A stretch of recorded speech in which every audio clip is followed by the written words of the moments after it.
Hello and welcome to another Lazy Review. I'm your host, Lazy Bones, owner and CEO of Lazy Bones Inc., and today I have my first ever special guest. Why don't you introduce yourself, Mr. Citizen Hal? Okay. Hi, it's me. My name is Citizen Hal, or just Hal. I'm here. I'm here on the Lazy Review show. That's what it's called. I don't know what else to call it. Yeah, Yeah, go no, ahead. no, I get it. I get it. That makes sense. Cool. Yeah, happy to be here. It's weird being the guest. I always say that every podcast I go on that's not my own. I'm just like, oh, it's weird being the guest because it really is. What are you talking about? I was the one who came up with the idea for the podcast. Oh, that's right. That's right. Yeah, that's true. Kidding. Yeah. It's don't bring up the whole scandal, man. I'm sorry. I'll pay you back. Yeah. But I should probably ask you first before we get into the discussion. Since you are a YouTuber and everything, if there's anyone right here watching who was just nosy for the first time here, what's a video you would recommend to, just recommend to anyone that hasn't seen your YouTube channel before? How dare you call me a YouTuber? That is very slanderous, you know. Cringe. Yeah. No, for real though. I mean, just I guess just like whatever the most recent episode of my podcast is, which would be the Spider-Verse episode I just did with Yin said. Ooh, But I would also recommend the episodes that you were on. So that would be episode 38 where we talked about Cocaine Bear in Brazil, and then episode 48 when we talked about the Super Mario Brothers movie and the Sonic OVA. So, yeah, any of those three, and then anything else, basically any other episode, I guess, of my podcast. Too many movies. nice, Yeah. cool. Mhm. So I guess so this episode we're gonna talk about The Little Mermaid and The Little Mermaid. Let's start off Mm. with The Little Mermaid. Hmm. What are your thoughts on it? What was your first? How are you first exposed to The Little Mermaid, the animated one? Man, that's like going way, way, way, way, way back. I seriously cannot remember. I think I have like early memories of first watching The Little Mermaid when I was like really little. I think at my grandma's old house. That's as far back as I can remember. But it is a movie that I do remember watching a lot growing up and loving a lot as a kid, getting kind of older, kind of growing a little tired of it, but then as I become an adult, I start to appreciate more about it. To the point that I'm pretty comfortable saying it's absolutely one of my favorite Disney movies, one of my absolute favorite animated movies, and one of my all-time favorite movies. I don't know if it would be top 10 or top 20, but it is up there. Top 20 max, I would say. It's it's really good. It is, yeah. It's surprising how well it holds up, considering it kind of started the whole Disney Renaissance. Most people Mm, would say that some people would say that Roger Rabbit kind of led to the whole Renaissance, period for Disney because it, kind of showed that, animation was profitable for them and could be a big hit. And, but this was like the first big movie for Disney Animation Studios where people started to pay attention to Disney again. yeah, it's funny because like I always thought that was kind of weird that like this was like the first movie to like start the Renaissance off, and I don't know, just because like I remember just watching it and being like, this one, I don't know, just something about it doesn't scream like first, like it feels like I guess maybe because it's just so good, you know what I'm trying to say, like Yeah. I don't know, like that. It's kind of weird. I mean, it was also kind of weird to me that like Snow White was like the very first Disney movie because like you could have replaced it with anything else, and I would have believed you as being the actual first.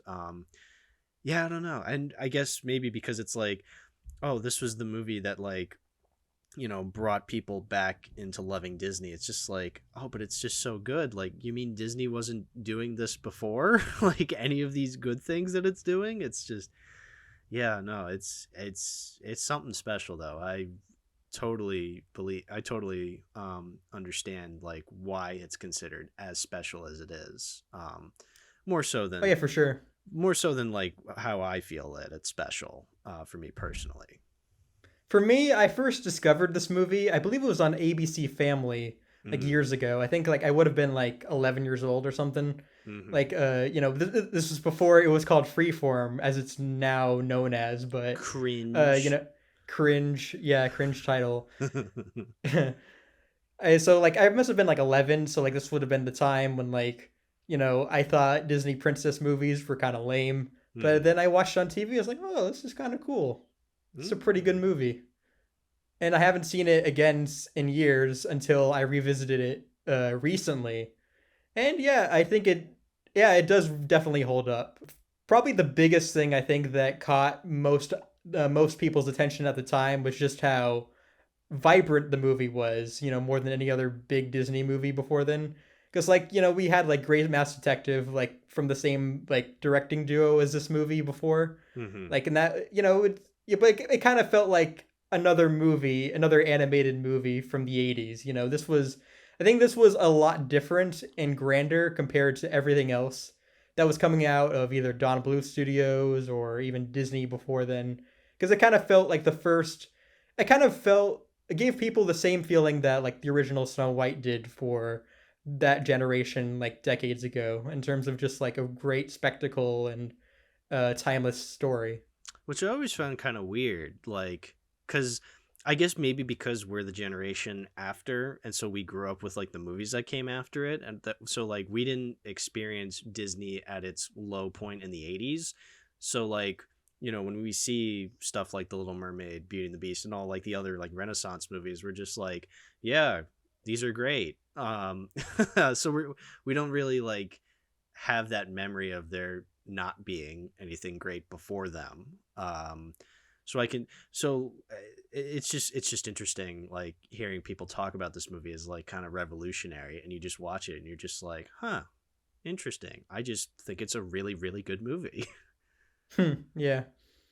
Yeah, I mean that's kind of the thing is like I think most people say this is not one of their favorite movies from the Renaissance, Hmm. which I guess like I can kind of understand considering like Beauty and the Beast, Aladdin, and Lion King literally came after this. But Yeah, I'd yeah, say those movies you have to give credit where credit's due because like those movies would not exist without this movie's influence or exactly. success. Yeah, exactly. And I am starting to really appreciate it a lot more just from like multiple viewings and actually appreciating what it actually accomplishes.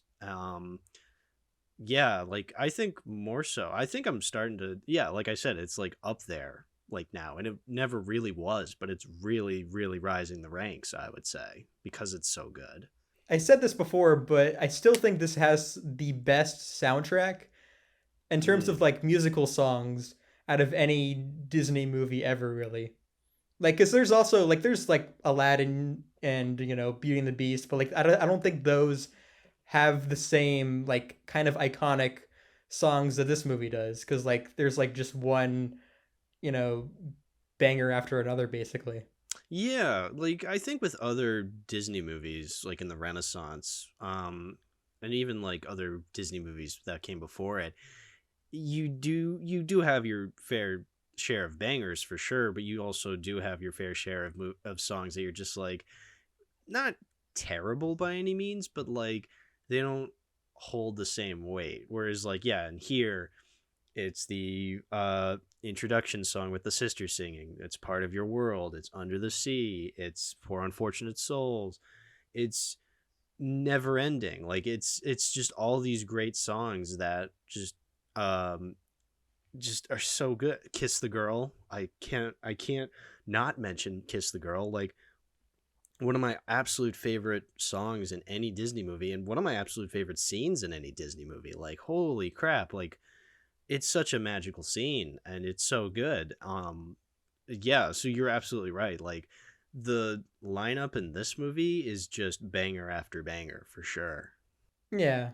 I think some people have had a problem with like Ariel like as a main character because like it probably kind of started off the whole like daughter or child neglects their father because they won't let them accomplish their dreams. You know, it kind of became sort of a cliche or trope that would kind of become mocked for years to come, essentially, like right Yeah. afterwards. See, that's something interesting. So let's talk about that because I remember like years ago watching like the nostalgia critic Disney Sember on The Little Mermaid, and he brought up how the nostalgia chick like didn't like this movie.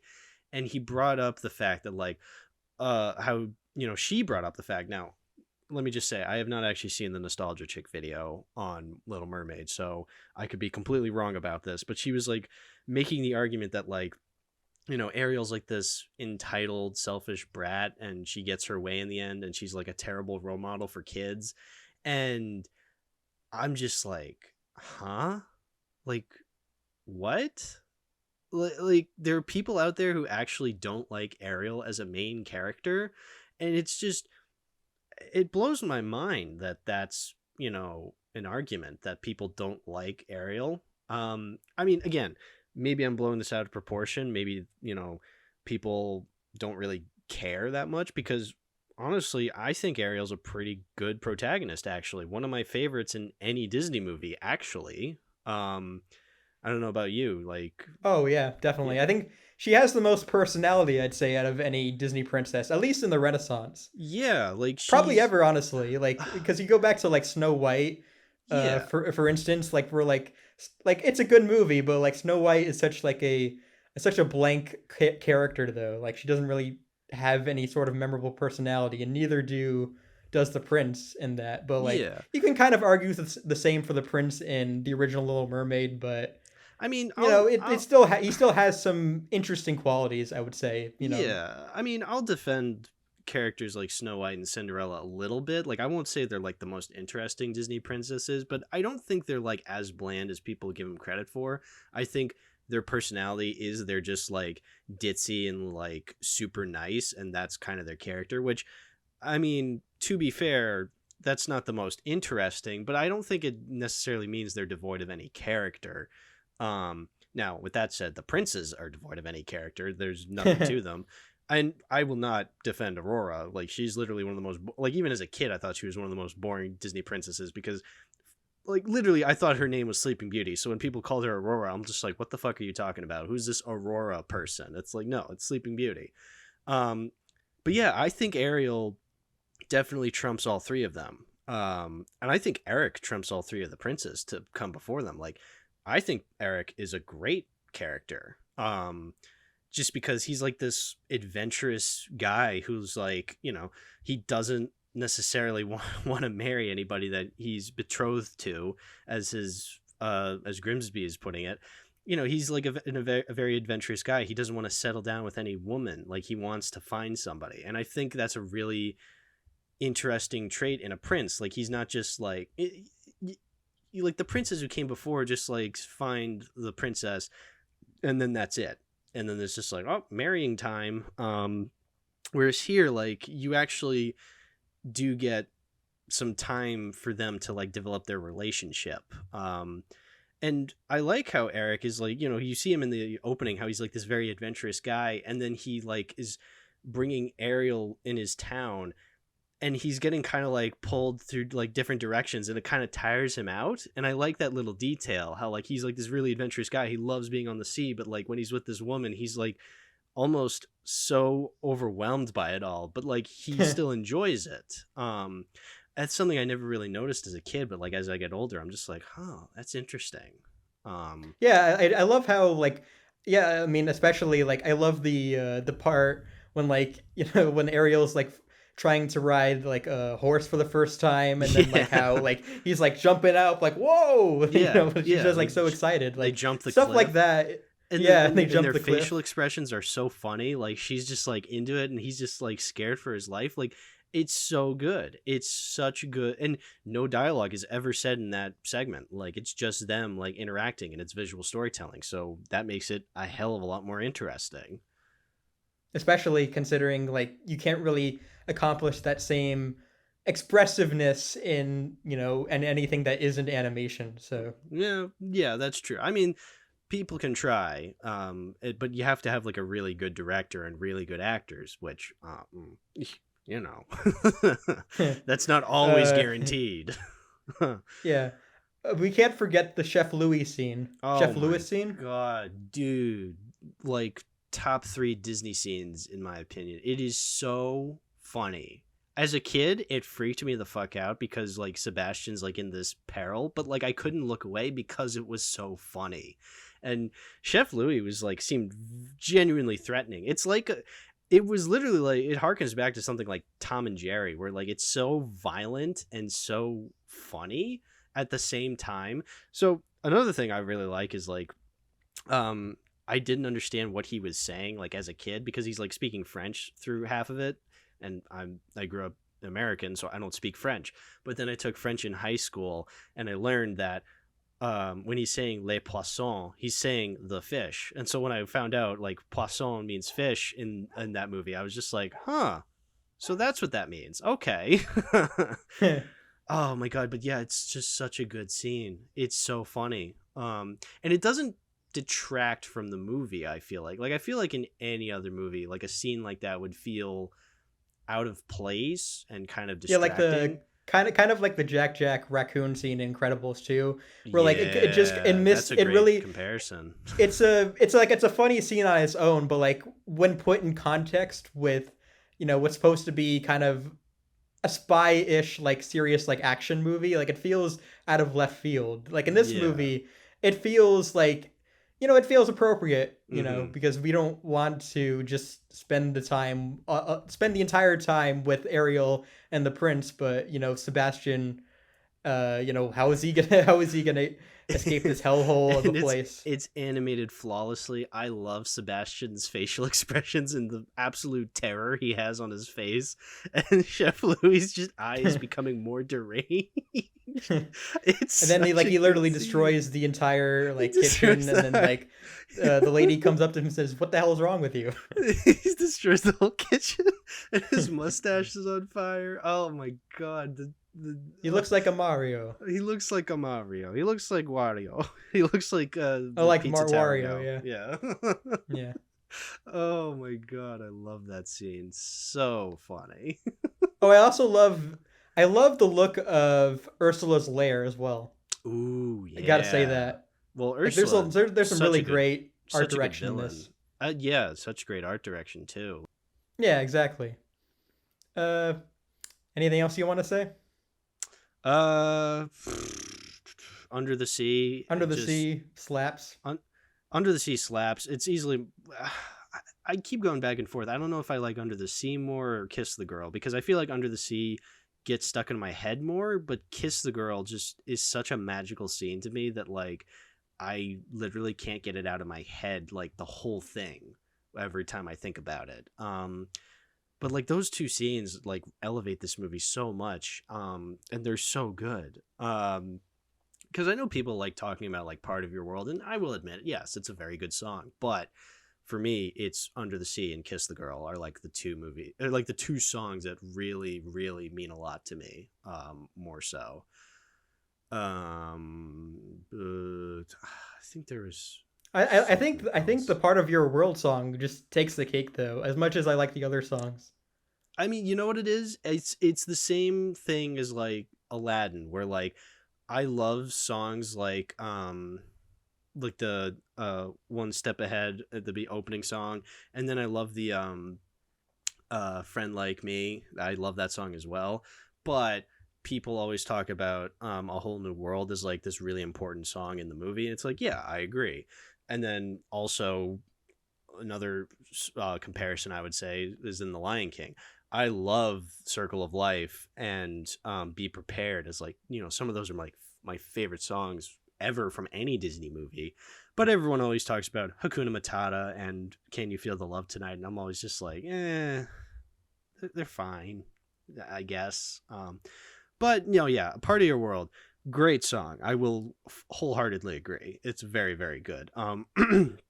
Speaking of Part of Your World, though, I'm reminded of I mentioned this in like my last Letterboxd review for this movie. There's this YouTube poop series, this like 8-part series by YouTuber Chief Brody Rules, where he made an entire YouTube poop of the entire movie, and it's split into 8 different videos. And I'll always remember the part of your world scene. There's the part where like um Ariel, when she says like, what's fire and what's the word burn, but in in his version she goes, what's a toaster and what's the word toast. And I just think that's one I of gotta the check that out, I funniest guess. things.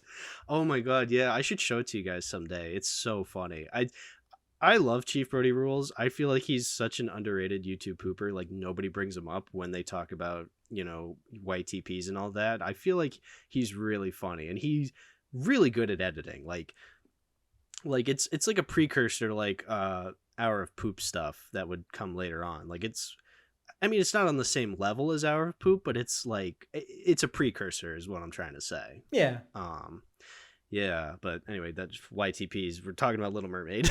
Yeah. What? Let's just talk about the Little Mermaid YTP for the rest of the. No, I'm just kidding.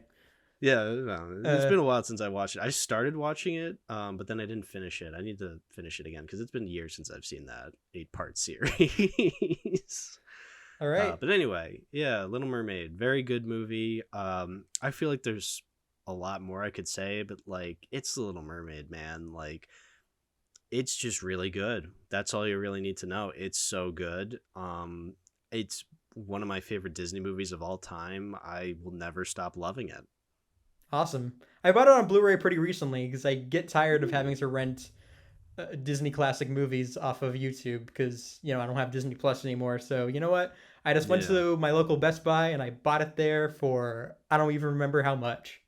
Nice. Yeah, that's definitely one I need to get on in my collection. I remember we had it. I can't remember if we had it on VHS as a like when I was really little. I doubt it. But we definitely did have it on the special edition DVD. But that's like my family's collection, not my personal collection. I still need it on like my personal collection. So I should definitely get it on Blu-ray at some point. Yeah. Oh, for sure. Yeah. So, all right. So, uh, it's that time of year again.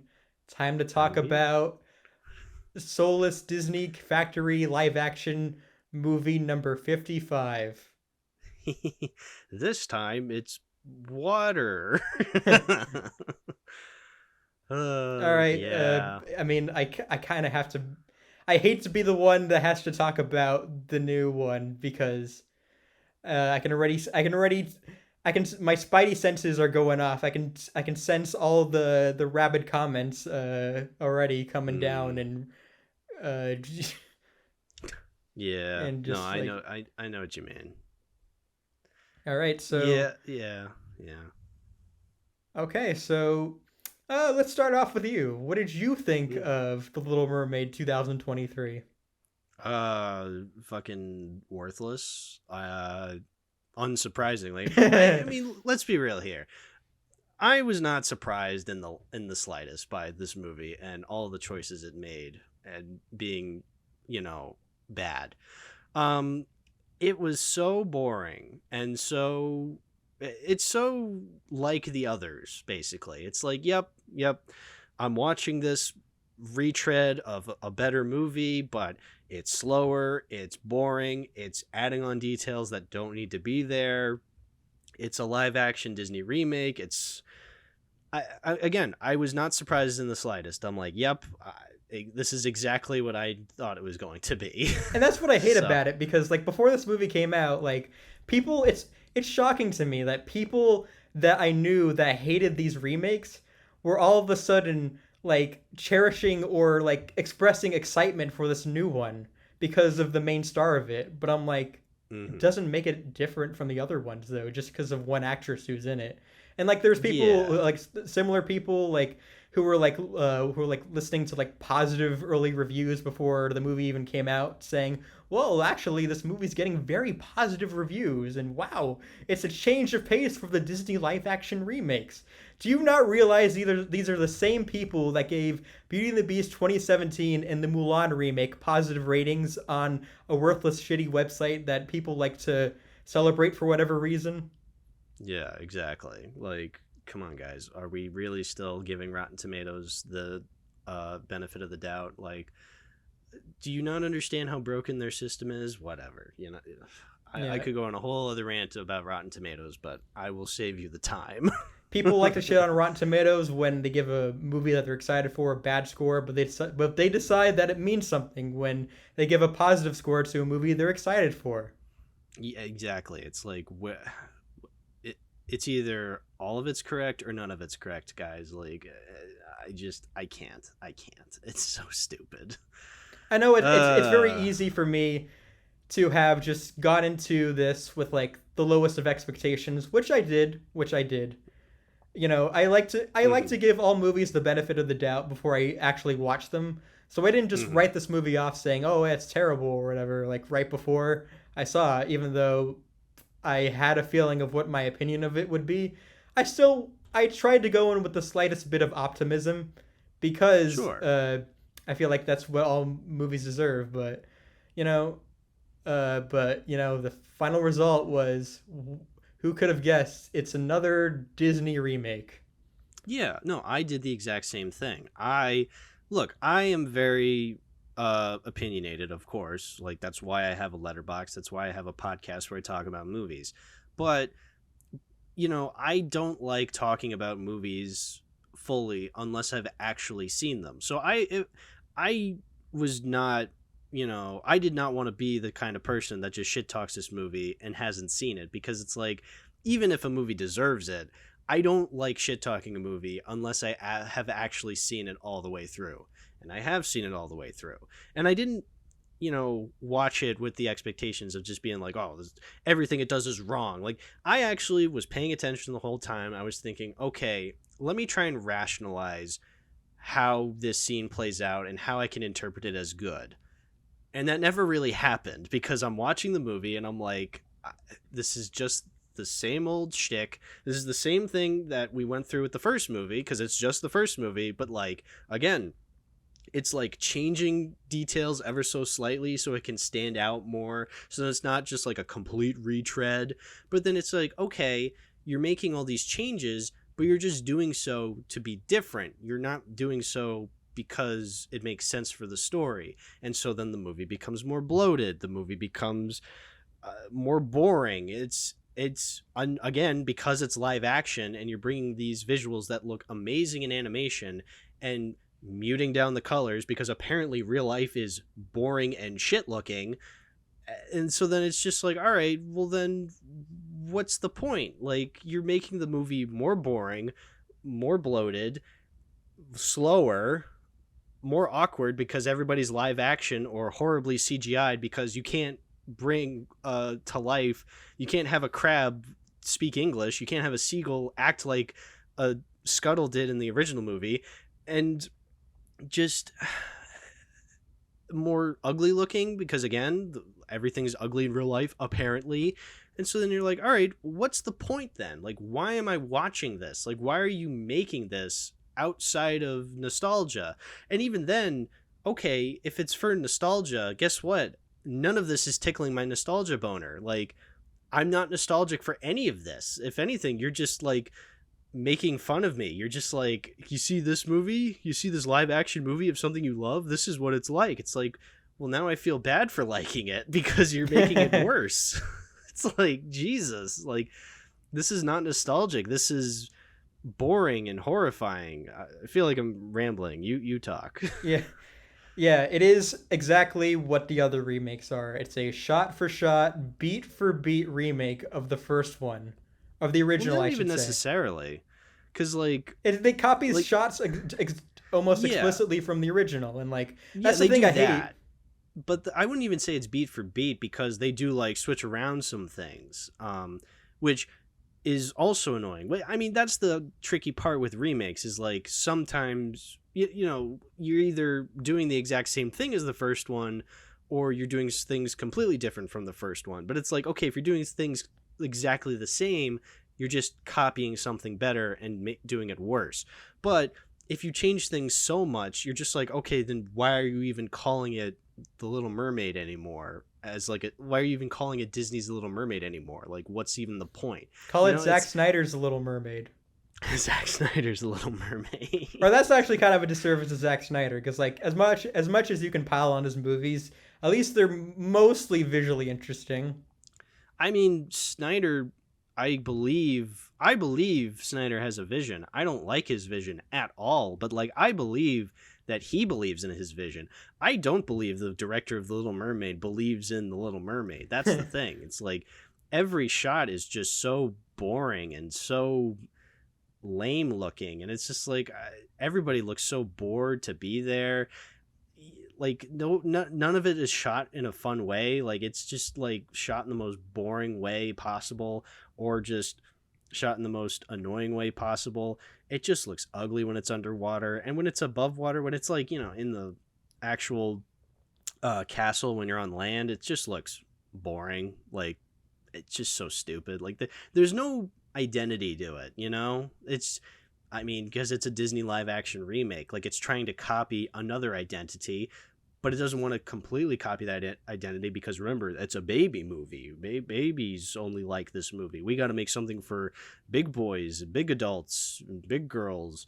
Um, so we got to make it look terrible because that's what big people like is terrible things. Like even the underwater scenes for the most part look pretty lifeless. Like Yeah. when you see Ariel and all the humans like floating underwater, it just looks like they're in a green screen room. Like compare that Yeah. to the underwater scenes in like Avatar 2, The Way of Water, cuz like even whether you can load on that movie story or not, like that movie looked amazing technically in terms of like underwater shots. And that's why I saw that movie in IMAX cuz it looked amazing, but this movie. Compare it to Finding Nemo. Oh Like yeah, true. when there was like at the beginning when it's like, you know, you're just like you have like the quote unquote camera flying through the ocean and you see all these like different fishes and the corals and whatnot. It's just like, wow, this is like Finding Nemo except way worse looking than a movie that came out 20 years before it.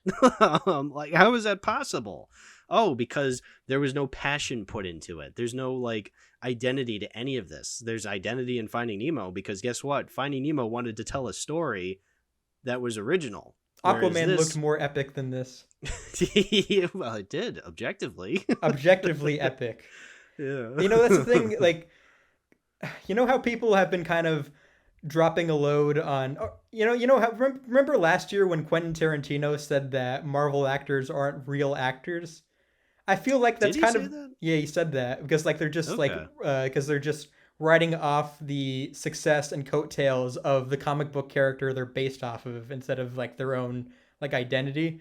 I feel like that's the same I thing with a guess. lot of these main stars for these Disney remakes because like I'm not saying they're not talented, but it genuinely feels like they are explicitly cast to be marketed to be to basically just get people excited for the movie rather than to actually deliver a good performance in and of themselves. Like I remember a few years ago, people were telling me, "Oh wow, Will Smith is so good as the genie, and that therefore it makes the movie good." I'm hearing the same thing with Halle Bailey for this movie. And I feel like it's just gonna Yeah. be the same thing with like Rachel Zegler and that Snow White remake that's gonna happen. They're probably gonna cast someone really uh, like probably talented in the Moana remake, and that's just gonna make people like excited for the movie and flop and defend it, just regardless of how the movie actually is. Yeah, well, here's the thing is like, yeah, you see these actors trying to portray these characters we're familiar with from other thing.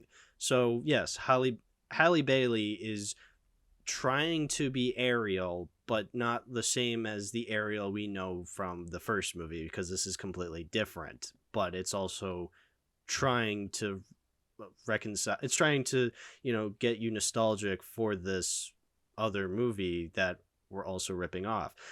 So here's the thing: Halle Bailey is a good singer. No ship, Sherlock, because she's a very professionally trained singer, and yeah, she is very good, but her acting's not very good. And while the Exactly. singing's it, well, okay, while the singing is very good, and I can clearly hear that she has talent, I don't really care. You know, like it's the way that she's performing "Part of Your World" that like really annoyed me. I'm just like, the way I she's don't. singing it, like it sounds like she's performing it. Like she's good at singing. Like she didn't need to be auto-tuned like most of the other Disney leads because like she can sing naturally. But like it's just like I don't. It sounds like she's a stage performer. You know what I mean? Where like Yeah, yeah, she which can I sing the wouldn't. lyrics, but like the way she's saying is like part of your world. You know, kind of like Yeah, that.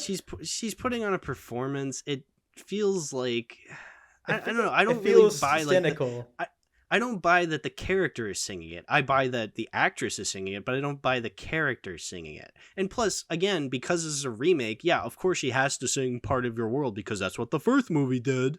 So like, I don't really buy that this character is singing that because she wants to sing that. I feel like she's singing it because, well, that's what the script said because that's what they did in the first movie. Even like a smaller example of this would be like David Diggs as Sebastian. Like, yeah, he's putting on a Jamaican accent, but Holy shit, he that's sounded awful. yeah, it was just an accent. It wasn't a character. Like Sebastian in the first movie had character. Like there's okay, I have a very specific scene to like compare. So you remember in the first movie when like Sebastian goes up to Triton for the like after Triton like summons him, and he's just like I will not show that I'm stressed or like I'm fearful or something like that. I must overcome. And then he walks up to Triton and he goes yes, like he says like really high pitched like, Yeah. and it's a really funny moment. And then in this new movie, David Diggs is just like, "Yes, Your Majesty." Like he just says it so awkwardly that you don't buy it. You're just like, "Oh, he's just speaking in a high pitched voice because that's what Sebastian did in the first movie." Whereas like here, there's no character. Like he's just regurgitating lines in this Jamaican accent because, oh, remember in the first movie, Sebastian had a Jamaican accent. It's like, yeah, but Sebastian was a character. Like, did you forget that? Like, you can't just put on a Jamaican accent and call it a day. Like, you actually need to voice act. You need to act. You need to make us believe that you're a character and not just an actor in a recording booth. It was outrageously Jamaican. Like it's like the original like voice of Sebastian had an accent, but it wasn't distracting though, Yeah, no. Again, like it was and you part could of the hear him sing character. too. Like Yeah, and it he didn't could make sing. me want to take my ears off. Yeah, exactly, exactly. Like, and apparently David Diggs is like a very talented guy. You wouldn't know that by hearing him as Sebastian. Also, uh, I think it's very ironic that Flounder is barely in this movie, and I think it's pretty much just because of how horrifying he looks. I think that's I very wanted to step amusing. on Flounder the Oh whole yeah, movie. I like mean, I I have a list of predictions here. ooh, Uh, I think one of the predictions I had was that that the that what's her name again? The Aquafina bird, Scuttle. Yeah, Scuttle. Scuttle. I predicted that Scuttle and Sebastian would have more screen time than Flounder because of how horrifying he looked, and I was right. Interesting. You know what? Yeah, that's a good point. Yeah, Flounder is like kind of just there as like an afterthought. You could cut him out of the movie and it wouldn't matter. Like, He's there for the nostalgia babies. which again, he looks nothing like the Flounder from the first movie, so I'm not nostalgic at all while watching it. So again, just kind of have to wonder, like, okay, why is he here then? Yeah, I get it, he was in the first movie, but why is he here? It's like cut him out of the movie then if you're not going to do anything with him. But whatever. I also here's some other predictions I made just to see Sure. how right I was in them. One, Ariel will not want to explore the surface just because of a handsome man. This is something that Lindsay Ellis predicted years ago, I think in one of her Disney video essays. I think she said something in the lines of, like, Ariel wouldn't want to join the surface world just for some handsome guy, that she would Well, want to. she didn't want to in the first movie either. Like, she was interested in human culture, but the straw that broke the camel's back was discovering Eric. Like, she was like, okay, now I really want to go to the human world. Yeah. So, Yeah, I mean, yeah, there was more character to her in that first movie, but I feel like right. it seems like a lot of these Disney remakes, they gotta quote unquote correct things that were wrong in the last movie. You know what it is? They're so Disney is so afraid to put in gay characters in their movies that they will just also just not put in any hetero romances either, because they're just like, oh, if no Disney character wants to be in a hetero relationship, then no character wants to be in any relationship. There, we solved the crisis, everybody. Racism is over. It's funny Racism is that over. it's funny how Disney pretends to be inclusive, yet when they released this movie in China, the Chinese poster for this movie covers up Halle Bailey's skin tone.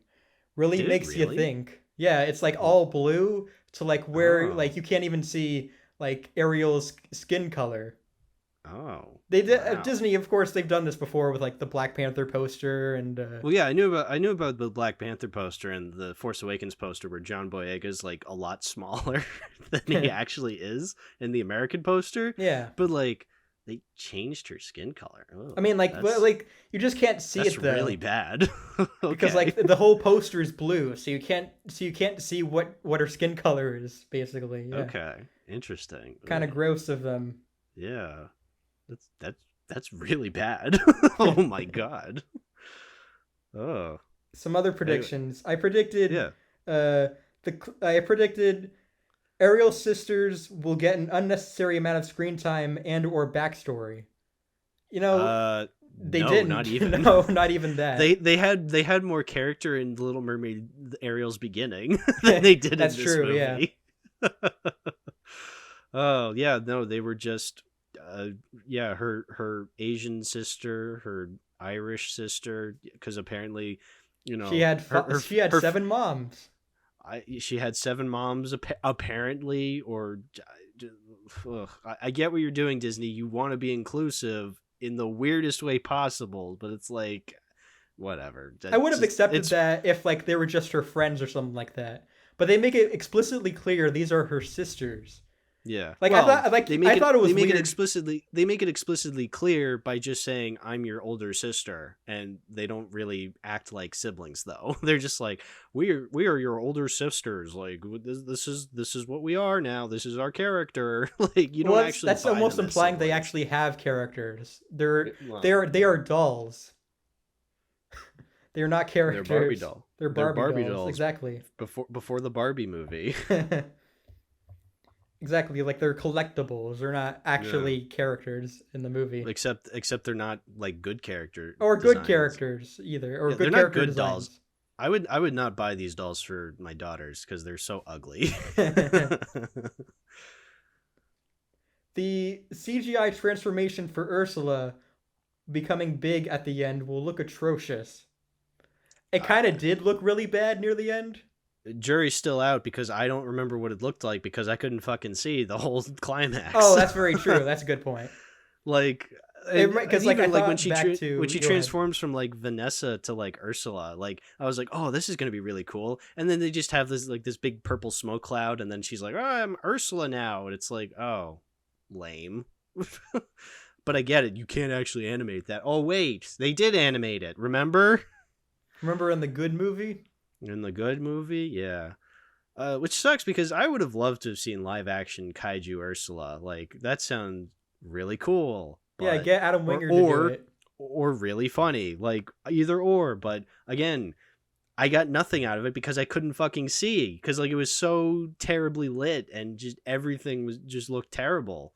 Oh, I get it. Like it's dark and stormy, but guess what? In the better movie, it was also dark and stormy, but I could still see what was going on like the whole entire time because it was actually animated better and it actually looked great. That's another thing is like Ursula is more drunk in this one than she is evil. That it's kind of hard to take Yeah. her seriously. Like I could, when we were watching it, because we didn't watch this in theaters, we watched it on Discord. Whoops. We like I compared her to basically like the Christopher Lloyd villain in Food Fight, where like she's just more drunken and crazed rather than an actual threat. Yeah, you're like confused by like what the direction was on this character. Yeah, and well, first of all, you can't take her seriously because it's Melissa McCarthy, Oh yeah, you and can't take her seriously in anything. I mean, you can't. Yeah, no, it's really really impossible to do so. But yeah, no, it's I would have taken her as seriously as if you cast her with Amy Schumer. yeah. She has like her garbage bag, skin tight dress on. Oh, ugh, yeah, not a fan of Ursula in this movie Now, at what all. about the narrative choices they made? Like, Uh, because uh obviously this is marketed as a shot for shot remake of the first one, and that's fine. Like, because like people, I know some people will say, well, you're complaining about changes made to the movie, but you're also saying it's the same movie. But like, that's what I hate about it is that it basically tries to give you the exact same experience as the original, but well, misunderstands yeah, what made that movie good in the first place. You know, if you're gonna make exactly. changes, make them necessary, but also give us a different experience. That's the main takeaway or negative takeaway I have with most of these Disney live action remakes. Yeah, the story in the original was good because, it was written in a way that made sense. Like every scene that follows it is a scene that makes sense. Whereas every scene in a Disney live action remake is, the writers trying to break apart a scene from the first movie and like change little aspects to make it different for the sake of it being different. So then you can't be like, oh, it's the exact same movie. It's like, no, this time it's different. This time Ariel doesn't remember why she goes to the surface world because Ursula put a spell on her. It's like, why? What does that add And, except to the runtime? Like, it's stupid. It's unnecessary. It's unnecessary. It's unnecessary. I was putting emphasis on the wrong parts of the word, but you know what I'm saying. Like, it was unnecessary. It's like, what? Like, why is this in the movie? Like, what does it add? Because guess what? She ends up kissing. She. It, it's so stupid. yeah, like They they they still come to the exact same conclusion with or without it anyway. So what was the point of adding it?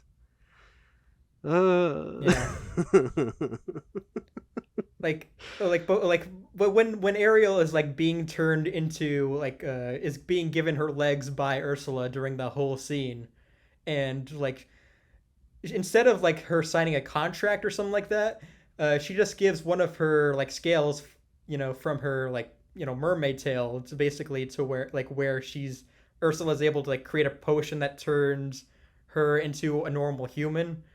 But Right. later on, like when Ursula has her hostage or whatever, and like King Triton can't get her daughter back, it's like, how is that possible? Because like there was no contract to like where Ariel has is like being magically like forced under Ursula's spell or whatever, you know? So I remember. I think Ursula was just like, yeah, we signed a deal. It was like under blood. So that's how you know it can't be broken. Like, okay, You're one, making it way more confusing. you're making it way more confusing. So I like the, contract in the original movie. It's really funny seeing this like piece of paper underwater and she just signs it with like a feather or something like that. It's like that's clever. And it looks really cool. It's like a very striking imagery because you have like this giant scroll and she like signs Ariel on this paper and it's like really super serious. It's such a good intense moment.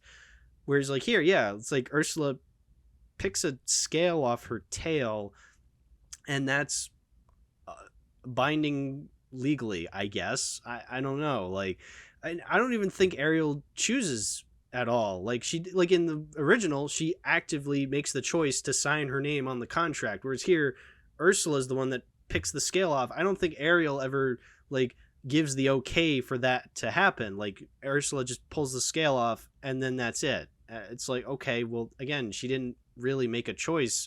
At least the movie never communicated that she made a choice in that scene, which I guess adds to Ursula being evil. But then it's like, okay, you've taken away Ariel's character then because she's not making a choice in this scene. Like that's what makes her signing the contract all the more tragic is the fact that like, yeah, when Triton tries to stop Ursula, it's like, no, you see, like she signed it, she gave consent for this, like because she made a choice. And so that's what makes it tragic. Like she's the one that made the choice, she's the one who has to then fix this issue because again, it's her fault. Whereas here, I guess it's not her fault. Great, Disney, you're making your movie worse because you're making your character less interesting. It's the same thing as Pinocchio 2022, where he's like, Exactly. I don't know if I should be drinking this root beer on Pleasure Island, guys.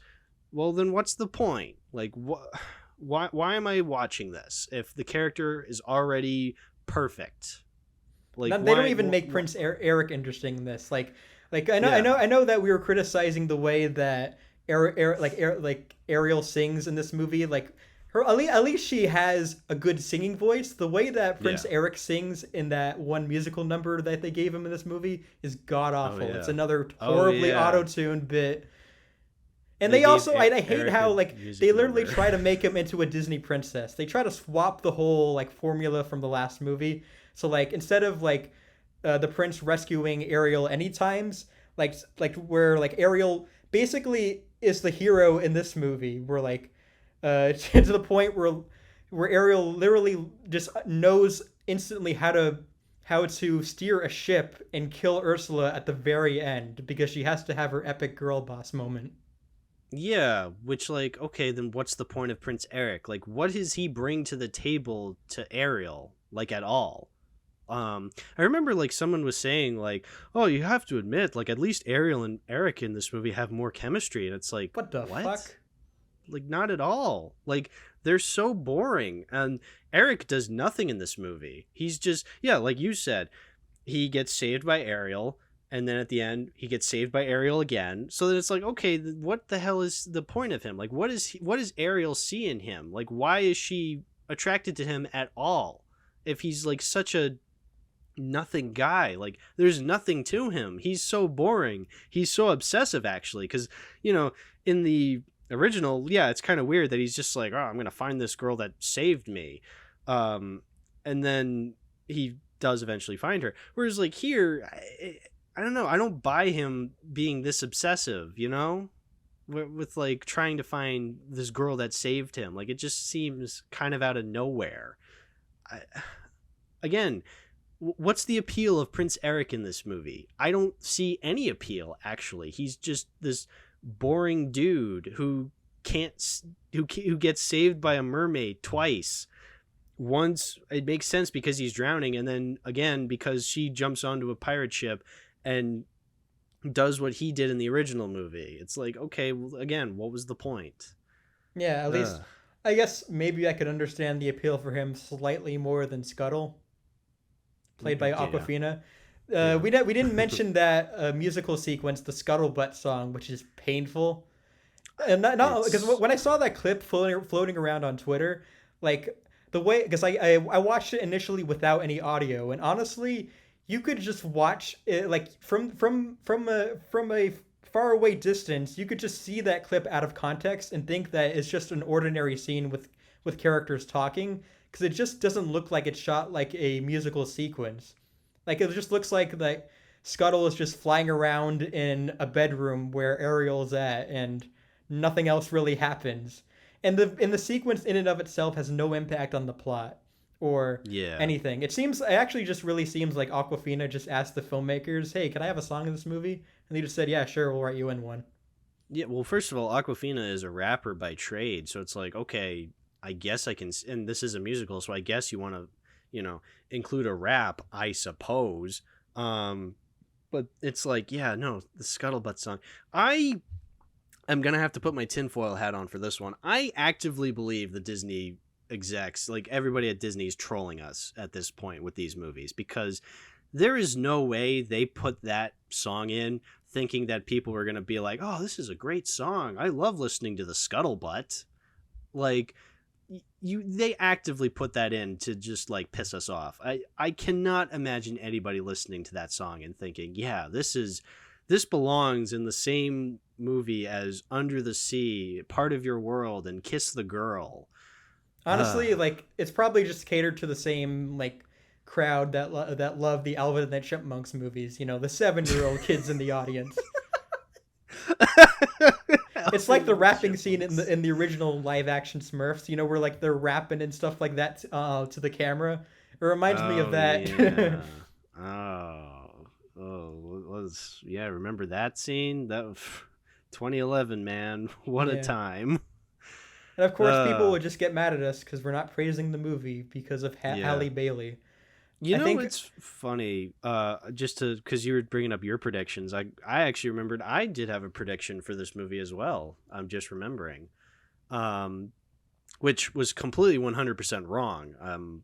Looking back at it, I remember like a year or so ago, like long before any trailers for this came out, I was really truly believing that Disney was gonna cut "Kiss the Girl" because I was like, oh, they're gonna probably come up with some bullshit explanation to just be like, it's not an appropriate song to have in our modern day and age. You know, it's too popular when for them to cut out, though. It's like I because guess remember so, they yeah. got a lot of backlash initially for about because they were about to cut the "Be Prepared" song from the Lion King remake, and Hmm. that "Kiss the Girl" song is more popular than that song, I would say. Yeah, but again, I feel like yeah, I was thinking more so from like just Disney with brain rot being like, oh, this is offensive now when it's really not. Which Oh yeah, that's a good thankfully point. they didn't cut it. I mean, I wish they did cut it because it sucks in this new version So we where don't have to it's compare just so we could just have one good "Kiss the Girl" song. yeah, no, so it's true, it's I mean, true. yeah, none of the Um, songs here are better than the original. None of no, the visuals.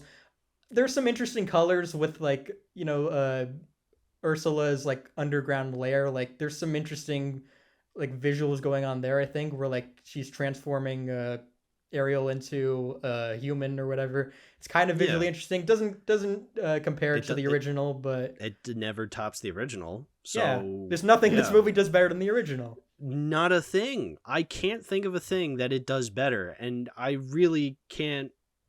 It's just yeah, no, none of it is better. I seriously cannot think for any reason why anybody would think it's better. Like I can't imagine why. I don't understand it. I At I the end of don't the day, understand it. like I know people, like I said before, people are gonna get mad at us for, you know, shitting on this movie because of Halle Bailey, but she's the Look, one who's gonna be making billions of dollars. She's gonna buy a fancy mansion, a yacht. She's gonna have 50 children and 10 husbands, and we're just two YouTubers who don't get paid shit. I mean, look, yeah, at the end of the day, if you like this movie for whatever reason, fine. Yeah, it's fine. Like Just that's like it. fine. Well, here's the thing is like this movie's still relatively fresh. Like it came out only a couple of weeks ago, like right? Like I seriously want to hear people's opinions on this movie like a year from now or like 5 years from now because I mean, it's been a couple of years since The Lion King and Aladdin and Beauty and the Beast and nobody really talks about those movies anymore. People You know, talk there were about the people originals. yeah, people talk about the originals. Guess what? Because the originals are timeless. So like I'm sure this is just a passing fade like or no, a fading fade. This is just It's a a passing fad. phase. It's a fad, fade. I can't speak. I want people who are listening to this to rationally think to themselves, if they genuinely like this movie, which is fine and all, do they like it because of their attachment to the original, or do they like it as its own thing? Because like there's Yeah. plenty of examples. Like I just talked about the live action Mario movie on your podcast. I like both the Hmm. new Mario movie and the older one for different reasons. Yeah. Ironic or unironic. But Yeah. like, Exactly. but I'm able to like see. I get a different experience out of both of them, and that's why I'm glad that both of those movies exist. As to what Yeah. where Exactly. I can't really see a reason for this new movie to exist except to see the Little Mermaid, but bad. Well, here's the other thing: is like if you truly do like this movie, then us saying it's bad shouldn't bother you. Exactly. Like if you truly like something, that's fine. Then keep liking it. Just because we have criticisms for it doesn't automatically mean oh you're not allowed to like it anymore. Like even if I can never understand why someone would like this movie, like if they truly do like it, great. Like keep on liking it. I'm not if I can't convince you, then I'm not going to try and convince you because clearly you have your beliefs set and it's like all right fine I have my beliefs I think this is a steaming pile of dog shit it completely bastardizes the original in every way like it is disrespectful to the medium of animation i, I don't like it one bit but if you seem to like this movie go ahead you know what I can't stop you I won't stop you keep liking what you want to like, I guess.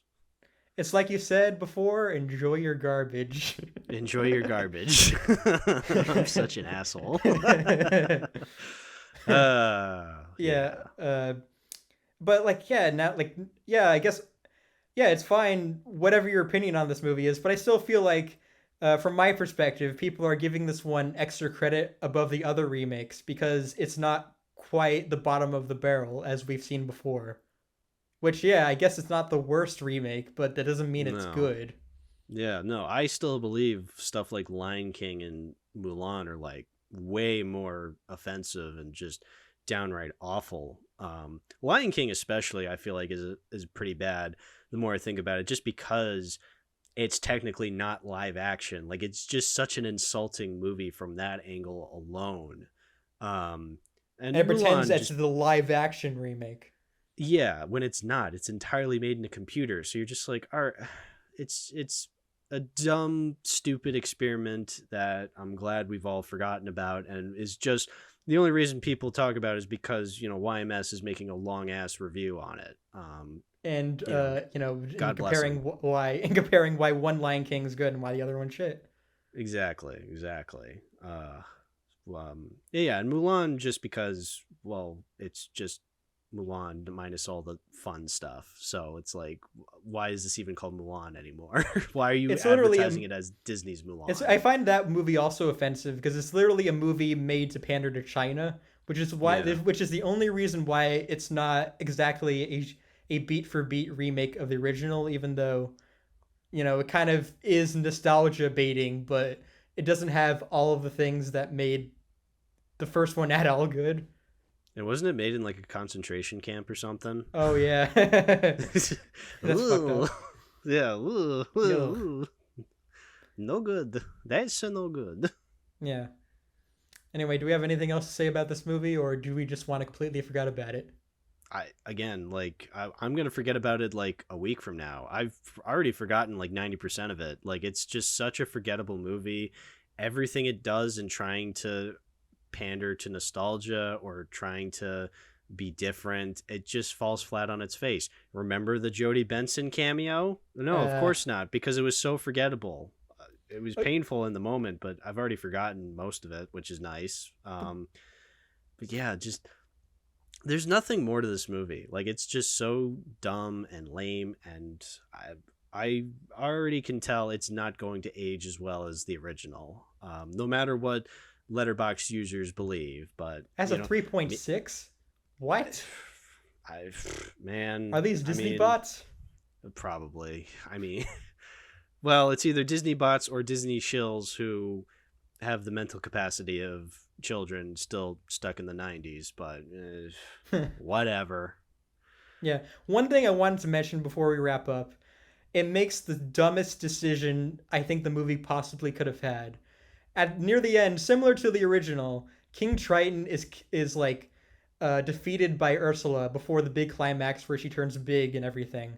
But Hmm. instead of like turning into like that low life creature that Triton was turned into like in the animated movie, he just straight up dies in this one. But when Yeah. Ariel defeats Ursula, who could have guessed this movie would be any different from the original? Uh, Ariel brings her father back to life. Is that what happened? That's what Because like happened. I remember hearing people say that's what happened, but like, did she even touch the trident? Like, I don't remember her even touching the trident. I think the trident just like struck the ground. She's just there, and then Triton comes back to life. It was just it was really executed weirdly. Where I'm just like, what even happened? Like, was that her? Was that just the trident touching the ground? I don't even remember like what even happened in that scene. It was executed so poorly. It was like it literally established early on that the reason why her father doesn't want her to go up to the surface world is because her mother died that way. So like can't she just bring back her mom now? Literally ripping off the beginning of Ariel's beginning. Ariel's I've beginning. SMH Little Mermaid 2023, ripping off the horniest movie I've ever seen. Yeah. Honestly, I've been meaning to watch the Little Mermaid like sequel. I've seen Ariel's Beginning with you, but I haven't seen Little Mermaid 2 yet. But that might be better than this movie, honestly. It is. Not only does it have Ursula's crazy sister, but it also has these whoppers. Which, I mean, well, look, let me just say, Little Mermaid 2 is a bad movie. It's not very good, but It's funny. I mean, probably. it's not the worst Disney sequel. And yeah, it is way more entertaining. Again, purely because of Ursula's crazy sister and these whoppers. I love saying those lines. They're so much fun. Yeah. Yeah, honestly, I probably prefer a lot of those Disney directed DVD sequels over these remakes, and that's kind of sad considering that these are multi-million dollar movies compared to just a bunch of Walmart bin movies.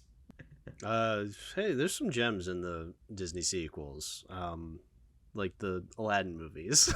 Yeah, Such those Aladdin classics. sequels are funny.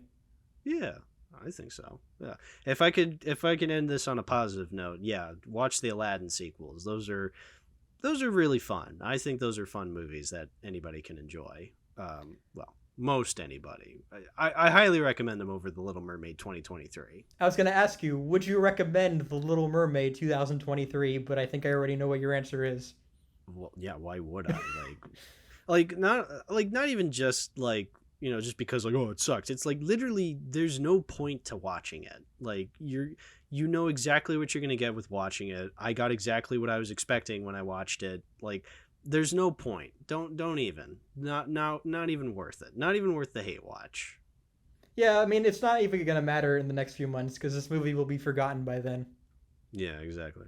Lost to time like tears in the rain. I would recommend watching the live action Super Mario Brothers movie instead. I agree. That movie I has agree. stood the test of time. Because Yeah, why else trust would the they fungus. predict? Yeah, trust the fungus. Why else would they predict Donald Trump and 9/11? Yeah, movie ahead of its time. There's no scene of Ursula turning one of the humans into an ape in this movie and saying "monkey." Monkey. Monkey. I love that movie. Oh, I miss it already. Yeah. All right. All right. So I guess that does it. Thanks for watching, everyone. Do you want to put in your stuff? Link your socials for people. Yeah. So, go on to YouTube, type in Citizen Hal. I'll be the Calvin face, and I host a podcast, a very superior podcast to yours, Lazy. How dare you? I'm kidding. I only have two It's called- episodes so far, so that's Yeah. probably fair. Yeah, it's fine. I have 49. So get on my level, bro. The podcast is Too Many Movies. It's a podcast about my movie collection. And you've been on a couple of times. We have some other episodes in the works. Very excited to get to those someday. But I am also I'll plug my Letterboxd. I will not plug my Twitter because the less time you spend on Twitter, the better. But Letterboxd, I'm on. I am Hal. Just type in HAL, and I'm the Big Head Homer. If you find me, and there's a lot of Dark Crystal reviews, you're in the right place. Follow me there, please. Follow me so you can see me review modern animated movies as well as weird movies that William makes me watch every Saturday. Hey, some people need to know about Bud the Chud. I mean, let's be real. All right, thanks for watching. Hit that subscribe button. Do whatever you want. See you later. Bye. Bye.